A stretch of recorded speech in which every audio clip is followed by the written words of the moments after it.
Students, good morning. Myself Dr. Education with today's topic household products और role of microbes in household products. इसके पिछले lecture में video lecture में आप लोगों को बताया गया था दो हाउस होल्ड प्रोडक्ट्स के बारे में, वह था कर्ड और चीज। कर्ड और चीज के बारे में हम लोग पिछले लेक्चर वीडियो में पढ़ चुके हैं। आज हम लोग कर्ड और चीज के अलावे कुछ हाउस होल्ड प्रोडक्ट में माइक्रोब्स का क्या रोल है इसके बारे में देखेंगे। ठीक है, जैसा कि बताया गया था कि कर्ड में एलएबी लैक्टिक एसिड बैक्टीरिया का रोल होता है, लैक्टोबैसिलस एसिडोफिलस, और फिर चीज में अलग अलग चीज में अलग अलग फंजाई और बैक्टीरिया का यूज किया गया था। जैसा कि नाम बताया जा चुका है, propionibacterium shermanii, penicillium camemberti, penicillium roqueforti. Okay, चलिए तो आगे हम लोग देखते हैं। आज सबसे पहले देखेंगे ब्रेड की बात करेंगे। ब्रेड,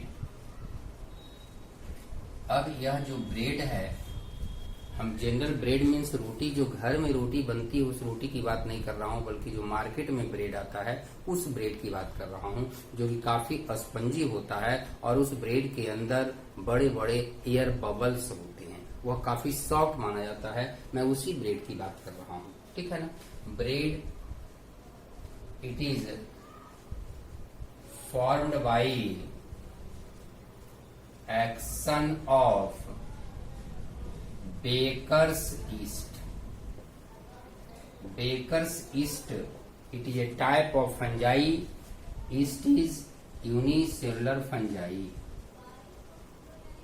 यूनिसेलुलर फंजाई है और यह एक ईस्ट एक ग्रुप है। तो जो खास specific yeast that is responsible for the formation of bread is Saccharomyces cerevisiae. Saccharomyces cerevisiae, this is also called baker yeast that is responsible for the formation of bread. Okay, generally yeast secretes three enzymes: amylase,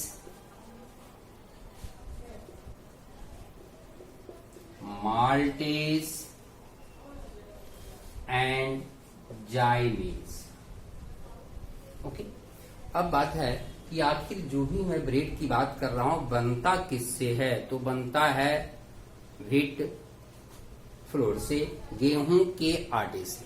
अब गेहूं में कौन सा component है? In wheat starch is present. So first of all starch gets convert into maltose by the action of amylase enzyme. Okay, after that maltase enzyme acts upon maltose पर maltase का action होगा और उसको convert कर देता है glucose में।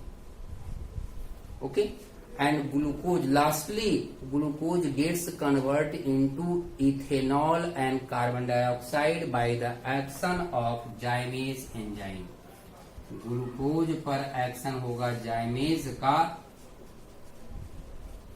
बन जाएगा C2H5OH, ethanol and carbon dioxide. ठीक है, अब देखिए ये बना ethanol and carbon dioxide.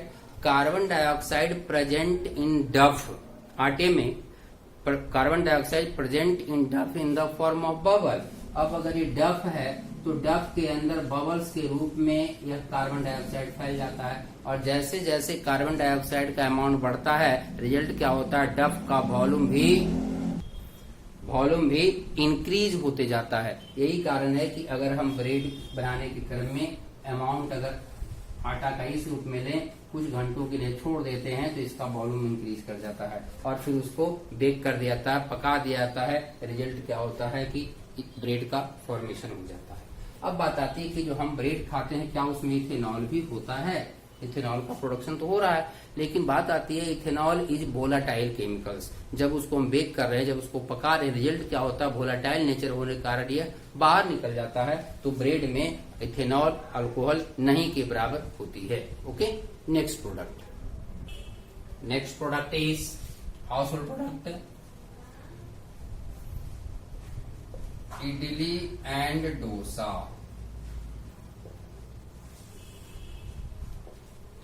Idli and dosa are formed by action of bacteria। Generally ऐसा माना जाता है, लोग जनरल वे में समझ लेते हैं कि इडली डोसा और अभी हमने देखा ब्रेड, सब में फंजाई का ही रोल होता है, लेकिन ऐसी बात नहीं है। फंजाई का रोल बेकर में होता है, मीन्स ब्रेड बनाने में होता है। लेकिन अगर इडली और डोसा की बात करें, इन इडली और dosa action of bacteria takes place. ठीक है ना। अब कौन सी बैक्टीरिया इसमें पार्टिसिपेट करेगा, तो आप नाम याद रखें, ल्यूकोनोस्टॉक मिजेंट्रॉइड्स।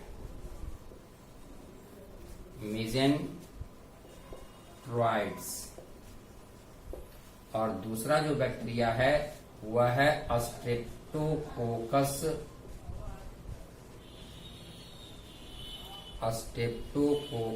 फिकैलिस। These are the two bacteria participates in formation of idli and dosa. ठीक है। अब इडली एंड डोसा कैसे बनाते हैं, तो अगर हम बात करें, rice and black gram are soaked overnight. ठीक है। Rice and black gram are soaked overnight, then after that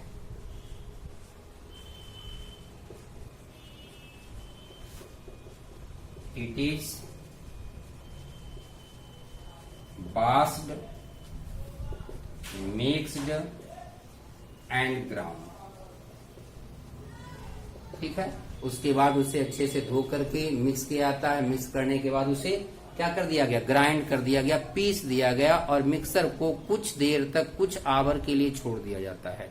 ठीक है। इसके बाद इडली बनाने के लिए स्पेशल फ्रेम में उसको डाला जाता है, और डोसा के लिए कोई फ्रेम का रिक्वायरमेंट्स नहीं होता है।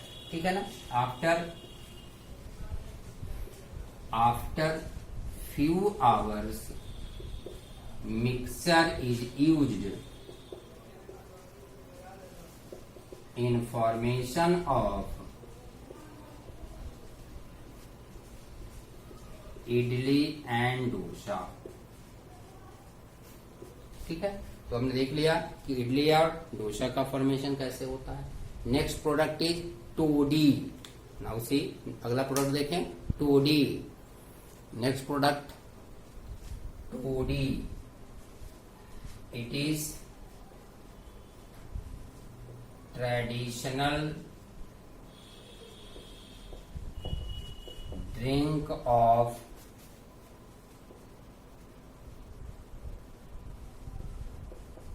southern India,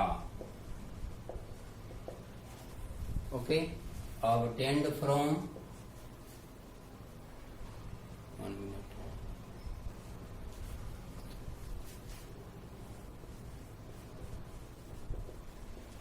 obtained by fermentation of, fermentation का जनरली मीनिंग आप याद रखेंगे, anaerobic respiration, break down of organic compound in absence of oxygen is called fermentation।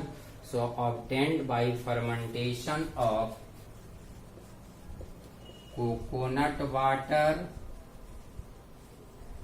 and palm sap। Coconut water का यूज किया जा सकता है, या पाम प्लांट के कुछ पार्ट्स को काट करके उससे जूस निकाला जाता है, उसका लिक्विड बाहर निकाला जाता है, और उसे यूज किया जाता है टोडी के फॉर्मेशन में। ठीक है। और भी इसका यूज अगर हम देख सकते हैं तो कहें, palm sugar and jaggery are also obtained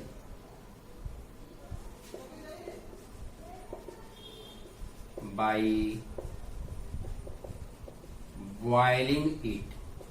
अगर पाम सैप को बॉयल कर दिया जाए तो बॉयल करने के बाद उससे शुगर और जैगरी का भी फॉर्मेशन किया जा सकता है। Okay, toddy is alcoholic drink in which 6% alcohol present.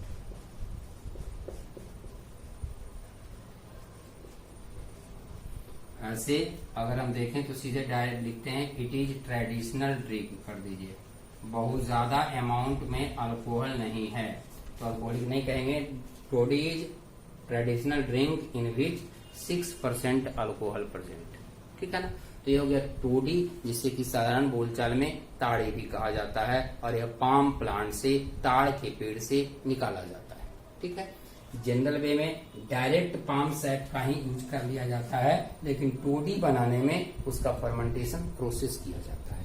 यानी कह सकते हैं पाम सैप यूज डायरेक्टली। ठीक है, यह डायरेक्टली भी यूज किया जाता है।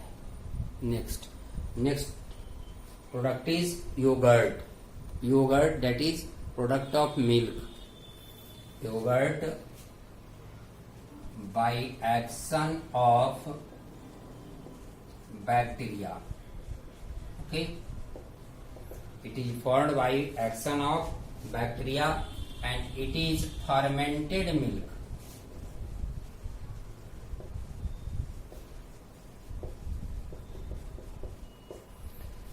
चीज बनाने के क्रम में चीज को जब हम फिल्टर करते हैं, मीन्स ब्लड मिल्क प्रोटीन का कोगुलेशन होता है। कोगुलेशन के बाद हम फिल्टर करते हैं। फिल्टर के बाद जो निकलता है liquid material that is called whey, उसका नाम वे देते हैं, लेकिन उससे अलग है। This is yogurt, it is fermented milk. अब इसको कैसे बनाते हैं ध्यान दीजिए।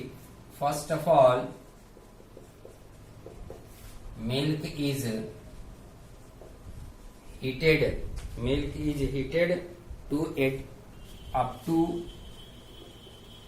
80 to 90 डिग्री सेल्सियस टेम्परेचर। ठीक है, टेम्परेचर तक इसको हीट किए, फिर धीरे धीरे उसको हम कूल करते हैं। It is cooled, it is cooled at 40 degree Celsius. लगभग जो कर्ड फॉर्मेशन का मेथड है वही है। एंड मिक्स्ड विथ इनोकुलम, उसमें इनोकुलम डाला गया, स्टार्टर डाला गया। अब इनोकुलम क्या है?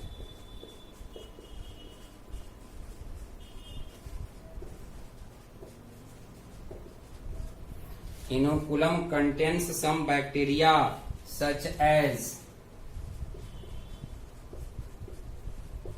Streptococcus thermophilus, streptococcus thermophilus bacteria. और एक बैक्टीरिया है जिसका नाम हम दे सकते हैं लैक्टोबैसिलस वल्गैरिकस। लैक्टोबैसिलस वल्गैरिकस। ठीक है, तो ये दो बैक्टीरिया का यूज होता है योगर्ट के फॉर्मेशन में। अब देखिए इसको मिलाए, ये दोनों बैक्टीरिया फर्मेंटेशन करेगा, इसके बाद इसको फिर कूल किया जाता है। Mixture is cooled at 20 degree Celsius and mixed with fruit preparation and mixed with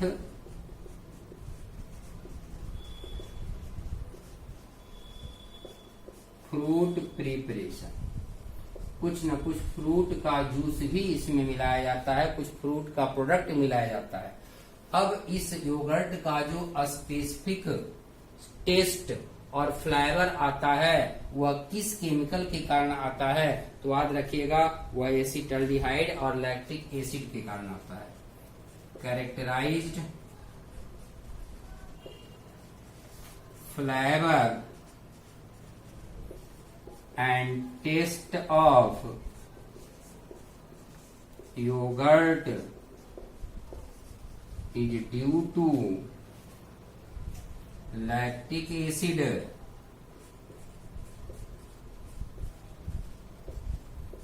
and acetaldehyde। Okay, तो ये हुआ एक ड्रिंक जो कि किससे बना, मिल्क से बना, and that is called yogurt. इसके बाद अगर और देखें हम, now see next household product is soybean preparation. Different types of products are obtained from soybean by action of different microbes. ठीक है ना, माइक्रोब्स के एक्शन से सोयाबीन से भी बहुत सारे प्रोडक्ट बनाए जाते हैं। जैसे अगर हम बात करें फर्स्ट, टेम्प।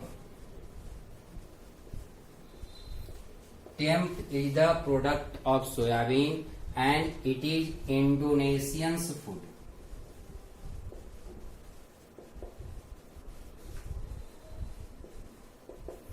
जनरली इसका फॉर्मेशन इंडोनेशिया में ही किया जाता है, इंडोनेशियन फूड है। अब कैसे बनता है तो ध्यान दीजिए, formed by, obtained by, fermentation,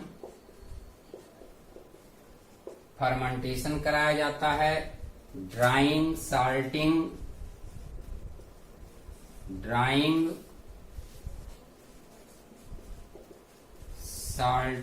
and frying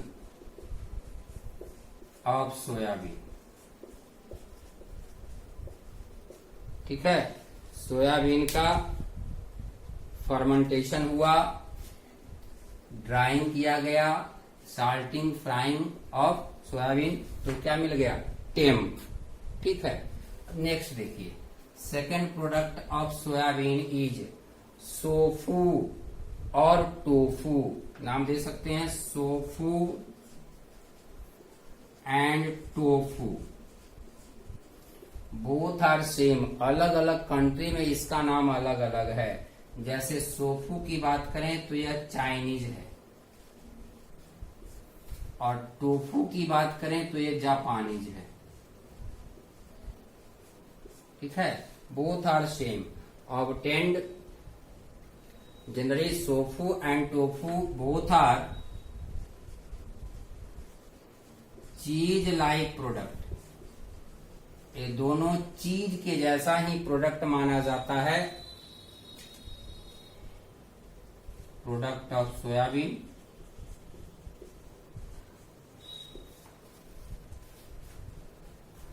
obtained by fermentation.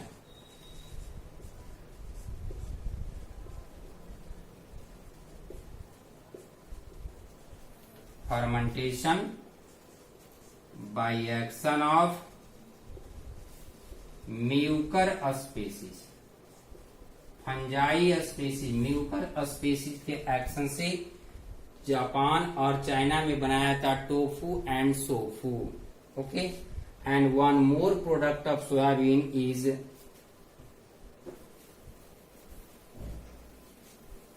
soya sauce। Third is soya sauce। यह क्या है तो ध्यान दीजिए, flavoured, salted, brown colored sauce, brown colored sauce। ठीक है ना, बना कैसे,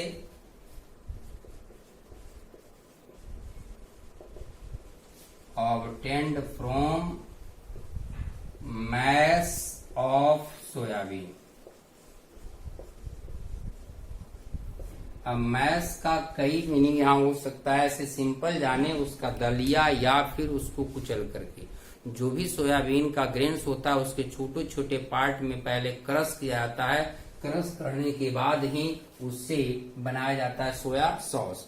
सो these are the household products. Different types of household products are obtained by action of different microbes. ठीक है, तो अपने घरों में भी बहुत सारे प्रोडक्ट बनाने में माइक्रोब्स का रोल है। इसके अलावे अगर और हम बात करें तो जलेबी वगैरह का ही फॉर्मेशन माइक्रोब्स के एक्शन से ही होता है। ओके, चलिए ठीक, बाकी अगले दिन।